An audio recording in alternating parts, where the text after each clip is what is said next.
एक पूल ड्रामे के आने वाले एक साथ में अब आशिर जो कि मनाहिल के इस रवैये से बहुत ज़्यादा उकता चुका है, क्योंकि वो मनाहिल को जितनी बार कोशिश करता है समझाने की, मनाहिल उतनी ही ज़्यादा अब गलत हरकतें कर रही है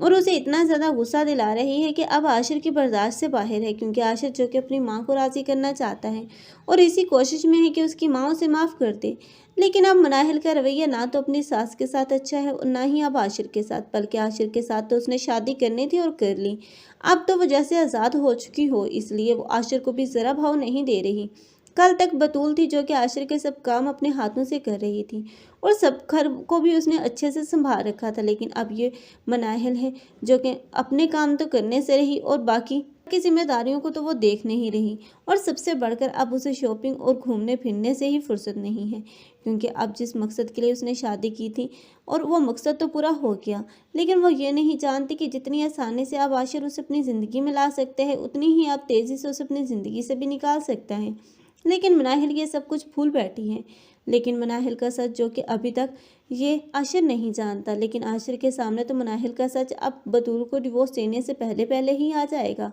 और आशिर को पता चल जाएगा कि मनाहिल जिसने एक मर्तबा फिर से उसे धोखा दिया है, हालांकि उसने डिवोर्स ली नहीं बल्कि उस इंसान ने अब इसे खुद डिवोर्स दी थी,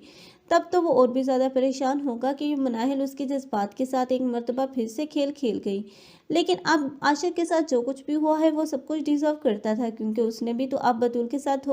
धोखा किया है। उसे भी अब अपनी ज़िंदगी में लाने के बाद इस मनाहिल से शादी कर ली। उसे चाहिए था कि बतूल की अच्छाइयों उसे उसकी खूबियों को देखते हुए उसे अपना लेता, लेकिन अपनाने की बजाय वो उसे हर बार ही अपनी ज़िंदगी से अब धक्के देकर निकालने की ही कोशिश करता रहा। लेकिन बतूल अब की मर्तबा जो कि बहुत ही नाउम्मीद हो चुकी है और खुद ही वहाँ से जाने का फैसला कर लेगी, लेकिन अब की मर्तबा ये आशिर होगा जो कि अब उसे नहीं जाने देगा। आप लोगों को ये ड्रामा कैसा लग रहा है और कौन कौन आशिर और बतूल को एक साथ देखना चाहते हैं, कमेंट सेक्शन में अपनी कीमती राय के इज़हार लाजमी करें। मज़ीद ऐसे रिव्यूज़ के लिए हमारे चैनल को लाजमी सब्सक्राइब करें। अगर आप लोगों को हमारी वीडियो अच्छी लगी हो तो वीडियो को लाइक करना मत भूलिएगा। अल्लाह हाफ़िज़।